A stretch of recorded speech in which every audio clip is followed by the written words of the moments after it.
অনেক ব্যক্তির মনে একটা প্রশ্ন জাগে আমাকে আর রাধাকে নিয়ে। বলেন যে না আমি আর রাধা একসাথে থাকি, না আমাদের বিয়ে হয়েছে, আমি এখানে দ্বারকাতে ও ওখানে বর্ষণাতে, তাও এত ভালোবাসা কি করে? এ কেমন সম্পর্ক? আমি তাদের একটা সহজ কথা বলতে চাই। আপনি কখনো আয়নার দিকে দেখেছেন?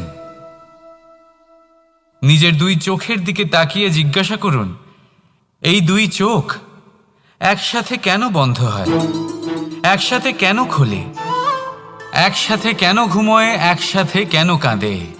আজীবন কোনো এক মানুষের সাথে সম্পর্ক রাখা অবশ্যই সম্ভব, তাদের সাথে দেখা না করে।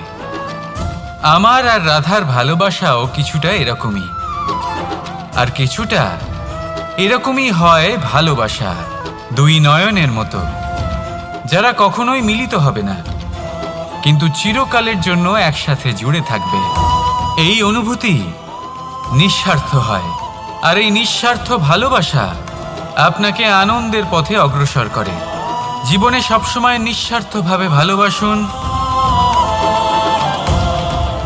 শুধুমাত্র আনন্দই পাবেন। তাহলে আসুন আমার সাথে নিঃস্বার্থভাবে ভালোবেসে বলুন, রাধা রাধা। সুখ আর অভিজ্ঞতা, এই দুই জীবনে একসাথে কখনোই আসে না। মনে রাখবেন, যেখানে সুখ থাকে সেখানে অভিজ্ঞতা থাকে না। আর যখন এই সুখ আমাদের জীবন থেকে দূরে চলে যায়, তখন আমাদের জীবনে আসে এই অভিজ্ঞতা। পরমাত্মা, প্রকৃতি, নিয়তি এই অভিজ্ঞতাকে আমাদের জীবনে পাঠান, যাতে আমরা একটা অত্যন্ত গুরুত্বপূর্ণ শিক্ষা, একটা জ্ঞান প্রাপ্ত করতে পারি। এই অভিজ্ঞতা আমাদের শেখায় যে অতীতে এমন কি হয়েছিল যা আমাদের করা উচিত হয়নি। আমাদের শেখায় ভবিষ্যতে এমন কি আছে যা আমাদের করা উচিত আর কি করা উচিত নয়।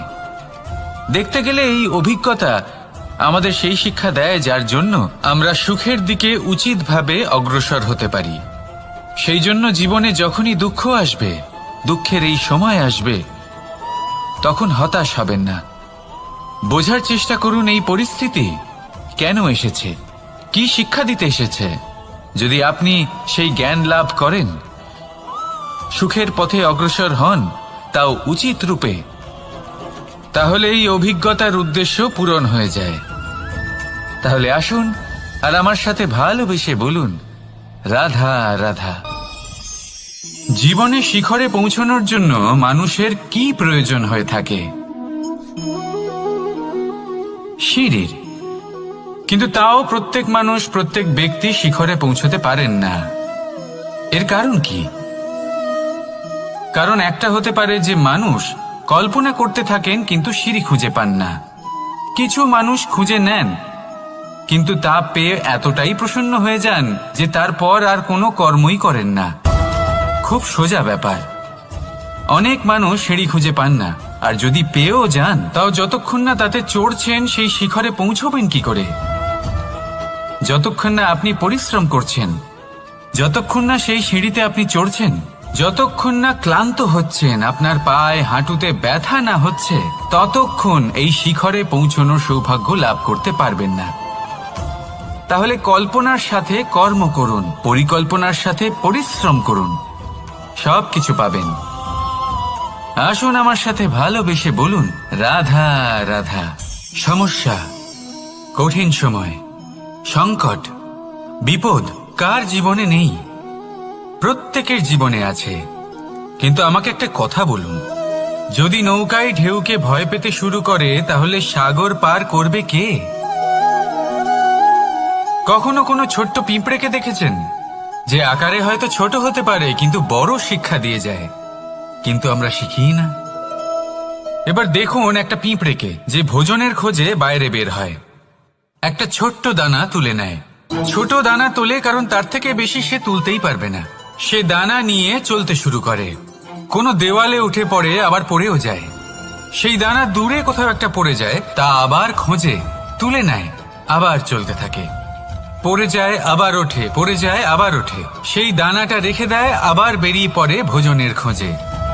পরিশ্রম করতে থাকে কিন্তু হার মানে না। এই শিক্ষাই তো আমাদের প্রাপ্ত করতে হবে। নিরন্তর পরিশ্রম আর নির্ভীক হয়ে কর্ম করে যেতে হবে। এটাই হলো সাফল্যের মাধ্যম। এটাই হলো জয়ের মন্ত্র, অচ্যুত অজয় অস্ত্র। তাহলে আসুন আর আমার সাথে ভালোবেসে বলুন, রাধা রাধা।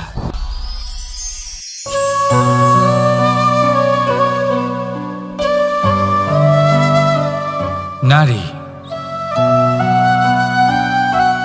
পুরুষরা যাকে নাম দিয়েছেন ত্রিয়া, কেন দিয়েছেন, কে দিয়েছেন, কেউ তা জানে না। কথায় আছে, পুরুষরা ভাবেন যে ত্রিয়া, ভাবেন একরকম, বলেন অন্য কিছু, আর করেন অন্য কিছুই। কিন্তু সত্যিটা কি এটাই? আসল সত্যি হলো এটাই যে ত্রিয়া হলো সেই চরিত্রহীন পুরুষ আর কেউ নয়। সেই পুরুষ যারা নারীকে বলেন যে আপনি হলেন মা, আপনি হলেন দেবী, আপনি হলেন বোন। আর ভাবেন কি? ভাবেন যে এই নারী হলো আমাদের পায়ের ধুলো আর কিচ্ছু নয়। আর কি করেন? ওনাদের মাথায়, ওনাদের খোপায় মালা পরিয়ে দিয়ে ভাবেন যে ওনারা হলেন তাদের পায়ের ধুলোর সমান। একজন নারীর সম্মান ভঙ্গ করেন, তাদের দাসী মনে করেন। ভুলবেন না, যত্র নারী আস্ত পূজ্যন্তে রমন্তে তত্র দেবতা। অর্থাৎ যেখানে নারীকে পুজো করা হয় সেখানে ঈশ্বর বাস করেন, আর যেখানে নারীকে অপমান করা হয় সেখানে ঈশ্বর এবং ভাগ্য এই দুই রুষ্ট হয়। মনে রাখবেন, যদি নারী কল্যাণকারী হতে পারেন তাহলে নারী মহাচণ্ডী রূপও ধারণ করতে পারেন। যদি একজন নারী মাতা হয়ে জন্মদান করতে পারেন তাহলে নারী মৃত্যু হয়ে বিনাশও করতে পারেন। যেখানে নারী অপমানিত হবেন সেখানে মহান ভারতও মহাভারতের পথে অগ্রসর হতে পারে। তাই মনে রাখবেন, নারীর অপমান যেন কখনোই না ঘটে। আর যদি কোথাও নারীর অপমান হয় তার অর্থ হলো আপনার বিনাশ আপনার দিকেই আসছে। আর এটা হলো তার প্রথম পদক্ষেপের প্রথম পদধ্বনি। রাধা রাধা। প্রতিশোধ অথবা কাউকে দুঃখ দেওয়ার ভাবনা, যদি এটা আপনার মনে থাকে তাহলে আপনি নিজের মনেই যন্ত্রণার একটা বিশাল বৃক্ষ রোপণ করছেন, এটা মনে রাখবেন। কারণ কাউকে দুঃখ দেবার এই ভাবনা, এটা হলো সেই বীজ যা আপনার মনেই পতিত হবে, আপনার মনেই অঙ্কুরিত হবে, আর আপনার মনেই একটা বিশাল বৃক্ষরূপে বেড়ে উঠবে। জীবন আপনার, কর্ম আপনার, কাউকে দুঃখ দেবার ভাবনা আপনার ছিল, এই বৃক্ষ হলো আপনার, তাই এর ফলও আপনিই পাবেন, যা গ্রহণও আপনাকেই করতে হবে। মনে রাখবেন, যে মানুষ এটা ভাবে যে আমি ওকে দুঃখ দেব, ওকে কষ্ট দিতে চাই আমি, সেই মানুষই দুঃখ আর কষ্ট পেয়ে থাকে। যদি সেই জায়গায় আপনি এটা ভাবেন যে আমি কাউকে সুখী করে তুলতে চাই, কাউকে সুখ প্রদান করতে চাই, তাহলে তারও বীজ আপনার মনেই রোপণ হবে, বৃক্ষে পরিণত হবে, যার ফলও আপনিই পাবেন। এখানে বিষয়টা হলো শুধু মানসিকতার চিন্তা, যা সত্য হয়ে আপনার সামনে আসে। তাহলে এই মানসিকতা শুভ করুন, সবার জন্য মঙ্গল কামনা করুন। অন্যের মনে আপনার জন্য ভালো চিন্তা থাকুক বা না থাকুক, আপনি সবার জন্য শুভ চিন্তা করে কর্ম করতে থাকুন, তাহলে আপনার সাথেও ভালোই হবে। তাহলে আসুন আর আমার সাথে ভালোবেসে বলুন, রাধা রাধা। মানুষ, কোনো ব্যক্তির নির্মাণ হয় কিভাবে? কেউ বলবেন পঞ্চতত্ত্বের দ্বারা, কেউ বলবেন আত্মা, দেহ ও চেতনার দ্বারা, কেউ বলবেন ঈশ্বরের কৃপার দ্বারা, তো কেউ বলবেন এই প্রকৃতির পরীক্ষার দ্বারা। না, মানুষের নির্মাণ হয়ে থাকে বিশ্বাস দ্বারা। ব্যক্তি তখনই গড়ে ওঠেন যখন ব্যক্তিত্ব থাকে, ঠিক কিনা? আর ব্যক্তিত্ব তখনই হবে আর সেরকমই হবে যেরকম বিশ্বাস আপনি নিজের উপরে রাখবেন। যদি আপনি মনে করেন আপনি বিষের ন্যায় হবেন, তাহলে আপনি বিষাক্তই হবেন। যদি আপনি এটা মনে করেন যে আপনি অমৃতের ন্যায় হবেন, তাহলে আপনি অমরই হয়ে যাবেন। যদি আপনি নিজের উপরে বিশ্বাস রাখেন যে আপনি সংসারের সব থেকে উঁচু পর্বতের শিখরে পৌঁছতে পারবেন, তাহলে আপনি অবশ্যই পৌঁছবেন। যদি আপনার এরকম মনে হয় যে আপনি এরকম কখনো করতে পারবেন না, তাহলে এরকম কখনোই হবে না। ভেবে দেখবেন, বিশ্বাসের মধ্যেই বিশ্ব বাস করে থাকে। তো আপনার অস্তিত্ব কেন করবে না? যেমন বিশ্বাস আপনি নিজের উপরে রাখবেন, তেমনই আপনি হয়ে উঠবেন। সেই জন্য নিজের উপরে বিশ্বাস রাখুন। আর হ্যাঁ, ভালোবেসে বলুন রাধা রাধা। দৃষ্টি আর দৃষ্টিভঙ্গি, এই সমগ্র লীলা হলো এই দুইয়ের। বিচিত্র হতে পারে, কিন্তু এটাই সত্যি। এবার আপনাকে একটা উদাহরণ দিয়ে বোঝাই। অনেক সময় আপনি কোনো ব্যক্তিকে এটা বলতে শুনবেন যে আমি আমার নিজের উপরে গর্ব করি, আমি নিজেকে নিয়ে গর্ব করি, আমি খুব ভালোভাবে আমার মা বাবার সেবা করি, ওনাদের আমি সবসময় সুখী রাখি, ওনাদের আমি একটা বাড়ি দিয়েছি, সকল সুখ সুবিধা দিয়েছি, ওনাদের জীবনে প্রত্যেক জিনিস দিয়েছি আর দেব যা তাদের প্রয়োজন। এবার আমাকে বলুন যে আপনি কে হন? আপনি হলেন সেই বীজ যা আপনার মাতা পিতা রোপণ করেছেন। আপনার মা বাবাই আপনাকে এই সংসারে জন্ম দিয়েছেন। এবার এইসব কথার কি তাৎপর্য? এই হলো সেই ব্যক্তির দৃষ্টিভঙ্গি। এবার দেখা যাক এই প্রকৃতি আমাদের কি শেখায়। কখনো কোনো গাছকে দেখবেন, যখন সেই গাছে ফল আসে, সে মালিকে এটা বলে না যে দেখো আমি তোমাকে ফল খেতে দিচ্ছি। সেই বৃক্ষ এটা বলে না যে দেখো আমি তোমায় আহার করতে দিচ্ছি, কারণ ও জানে যে এটা হলো সেই মালির পরিশ্রম, এটা হলো তারই কর্মের ফল, আর এটা তারই পাওয়া উচিত।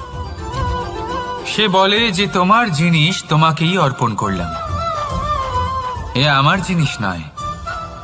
ও জানে সেই মালির গুরুত্ব আসলে কি। এটা হলো তার দৃষ্টিভঙ্গি।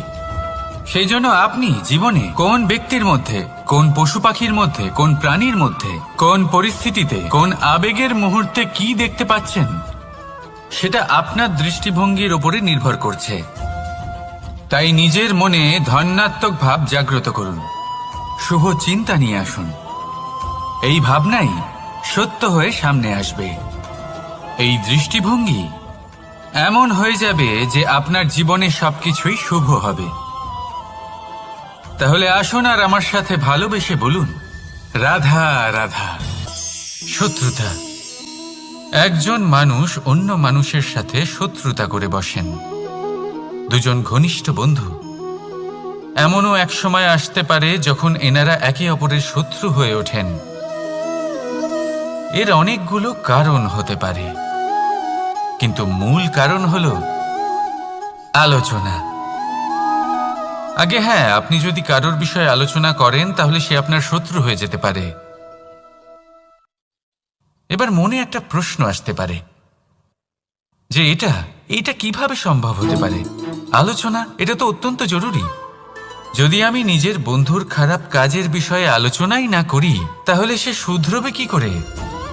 এ কথা সত্যি যে আলোচনা আবশ্যক, কিন্তু তার থেকেও বেশি গুরুত্বপূর্ণ এবং আবশ্যক হলো আপনার এই সিদ্ধান্ত। সিদ্ধান্ত এটাই যে আপনার এই আলোচনা কোন স্থানে করবেন। যদি এটা সবার সামনে করবেন ভাবেন, তাহলে তা অপমানও হয়ে যেতে পারে। যদি এটা আলাদাভাবে করেন, তাহলে তা পরামর্শ হয়ে যায়। অপমান কেউ স্বীকার করতে পারেন না, কিন্তু পরামর্শ সকলের ভালো লাগে। তাহলে যদি আপন কারোর জন্য ভালো কিছু চান, কাউকে শুধরে দিতে চান, আর আপনার মনে হয় আলোচনা আবশ্যক, তাহলে সর্বপ্রথম সময়, পরিস্থিতি আর স্থানের কথা মনে রাখবেন।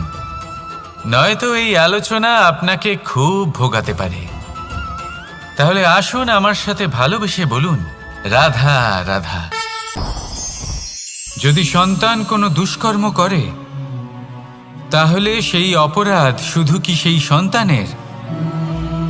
না, যদি সন্তান দুষ্কর্ম করে তাহলে অপরাধী তার মাতা পিতাও, যারা পুত্রমোহর কারণে সেই অনুচিত কাজে তাকে বাধা দেননি। অপরাধী হলেন তার পিতামহ, যিনি নিজের কর্তব্যবোধের কারণে নিজের পরিবারের যত্ন নেননি, যিনি সন্তানকে কখনো শাস্তি দেননি। অপরাধী হলেন তার সেই গুরুও, যিনি নিজের শিষ্যের সেই দুষ্কর্ম দেখেও তাকে প্রতিহত করতে পারেননি।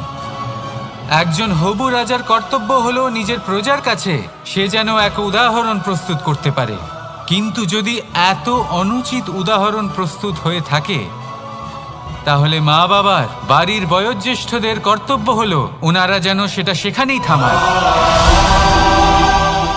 হয় ভালোবেসে নয়তো শাস্তি দিয়ে। যদি না থামানো হয় তাহলে মহাভারত অবশ্যম্ভাবী। সময়, এই সময় আসলে কি? এই সময় একটা সরল রেখা তো কখনোই নয়। সময় হলো একটা চক্র, যেখানে এর আদি সেখানেই হলো এর অন্ত, আর যেখানে তা শেষ হয় সেখান থেকেই তার শুরু হয়। এই সময় একটা অত্যন্ত বিচিত্র চিন্তা, বিচিত্র ভাবনা, একটা বিচিত্র বস্তু যা কেউ বুঝতে পারেন না। এই সময়ের লীলা, এর কোনো প্রমাণ নেই, কোনো জ্ঞান নেই, কোনো পরিমাপ নেই। শুধু এটুকু আমরা জানতে পারি, যেখানে শেষ হবে সেখান থেকে একটা নতুন সূচনাও হবে। যা আজ আপনার কাছে আছে কাল অন্য কারোর কাছে যাবে, তারপরে তার কাছ থেকেও অন্য কারোর কাছে যাবে, তারপরে তার থেকেও ছিনিয়ে নেওয়া হবে।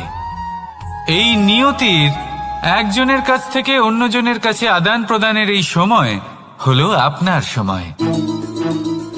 এই সময়ের সদ্ব্যবহার করুন, এই সময়কে বাঁচুন। আপনাকে শুধু এটাই সুনিশ্চিত করতে হবে যে আপনি কোন পক্ষে আছেন। আর সত্যি বলতে কি, আপনার জীবনের পরিণাম নির্ভর করে আপনার নির্বাচনের ওপর। আপনি কোন পক্ষ নির্বাচন করছেন। তাহলে মনে রাখবেন, জীবনে সেই পক্ষই নির্বাচন করবেন যা চয়ন করার পরে আপনি সুখ অনুভব করবেন, আপনি সন্তোষ লাভ করবেন, প্রসন্নতা লাভ করবেন। আর আমি এটাই সুনিশ্চিত করব যে এই পক্ষ যেন শান্তির পক্ষ হয়, এই পক্ষই যেন প্রেমের পক্ষ হয়। তাহলে চিন্তা করবেন না, আর আসুন আমার সাথে ভালোবেসে বলুন, রাধা রাধা। নারী জন্মসূত্রে কারোর কন্যা, ধর্মসূত্রে কারোর পত্নী, আর কর্মসূত্রে কারোর মা। আমাদের মনে এই ছবি আঁকা রয়েছে একজন নারীকে নিয়ে, তাই না? একটা অতুলনীয় ভূমিকা রয়েছে নারীদের আমাদের জীবনে, আর নারী ছাড়া আমরা কিছুই নই। কিন্তু অধিকার, সেখানে আমরা একটা ভুল করে বসি। যখন নারী একজন কন্যা থাকে, যখন সে জন্ম নেয়, তখন তার ওপর অধিকার থাকে তার পিতার। আর তারপর যখন বিয়ে হয়ে যায়, তখন তার অস্তিত্বের ওপর অধিকার থাকে তার স্বামীর।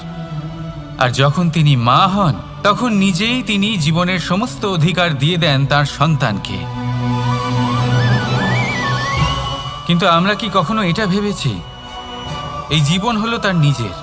যে নারী সবার কল্যাণ করছেন, তার জীবনের অধিকারও তার কাছেই থাকা উচিত, তাই না?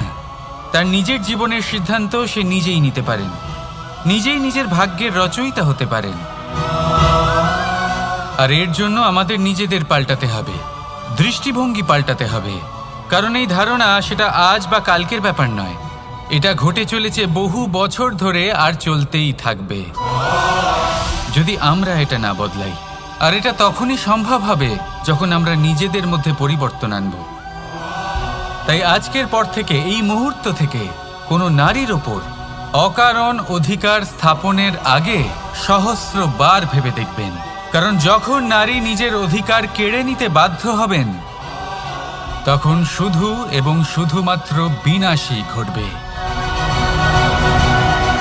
রাধা রাধা।